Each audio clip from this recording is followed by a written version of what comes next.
rate of 5%, we have calculated the simple interest for specific years, 1 year, 2 year, 3 year, 4 year, 5 year.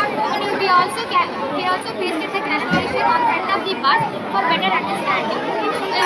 Now we will get to know about the simple interest. Simple interest is a straightforward calculation of interest paid on payment. The formula to calculate simple interest is P into T into R by 100, in which P is principal, basically initial amount, T is time, R is rate of interest.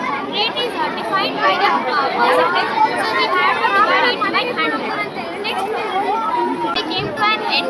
There is a famous quote by John Paul Hawkhart, which states that doing mathematics should mean that finding patterns and crafting meaningful and beautiful explanations. This was it for my presentation. Thank you for listening.